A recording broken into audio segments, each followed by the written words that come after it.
I had a friend that told me that he was having a hard time relating to God. He had said that he feels like an ant. He's like, we're just ants to God. And I had to quickly tell him, like, that's not true. That's not true at all. You shouldn't feel that way about God because it makes God impersonal. But in reality, God makes it very clear he's a person, right?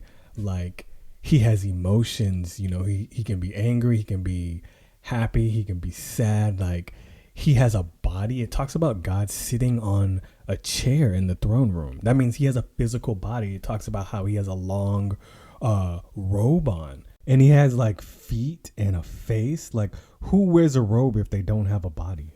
I mean, he's a man. Like, he constantly calls himself a man. And you have to understand, before there were human men, there were spirit men, right? Like God, the angels, they were spirit men, right? They didn't have human bodies, but they had spirit bodies. And they don't describe themselves as being spherical orbs. They're not these orbs floating around. Like, they have bodies. They're people, right? The manna from heaven. Who do you think is eating the manna from in heaven? God spoke the word into existence. He has a mouth. He has a tongue. You know what I mean?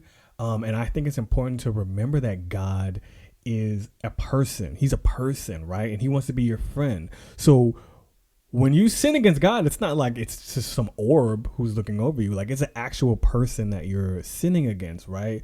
When you need help and you're telling God something, you're telling it to your friend. Like, he's your friend. He wants to be friends with you, And while, yes, you need to have the utmost reverence for God, you can talk to him like a friend. You can depend on him like a friend. You can come to him like a friend. He's not some orb who doesn't care about you, right? He's not some orb that's indifferent to humans. No, he cares about humans. He cares about people because he is a person.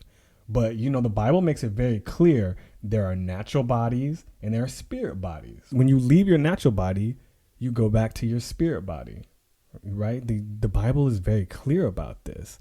And, nothing in earth is new just about, right? Like, almost everything on earth is a replication of something in heaven, except for maybe women. Like, I think women are a new thing, which is why the angels went crazy when they saw them, right?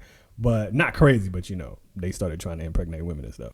Before there were courts on earth and judges in earth, there was a court in heaven and a judge in heaven, right? And there still is. When we get judged by God, when everything's said and done, we're like in a court session, right? And they even talk about Satan accusing people in heaven, right? Like, he's in court, like, accusing people, and God is the judge sitting over and like, nah, we're not doing that. Or allowing him to do something, like in the story of Job. Angels and stuff, when they meet in heaven, they're assembling in court, right? So nothing on earth is new. Before there were trees on earth, there were trees in heaven, right? Before there were men on earth, there were men in heaven, right? They just weren't human men, right?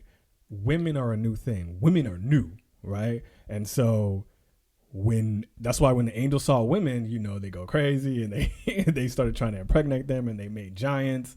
At the end of the day, the most important thing is that you can have a personal relationship with God. God is your friend. God is, if you tell God, come down here, God, we're going to read Matthews today.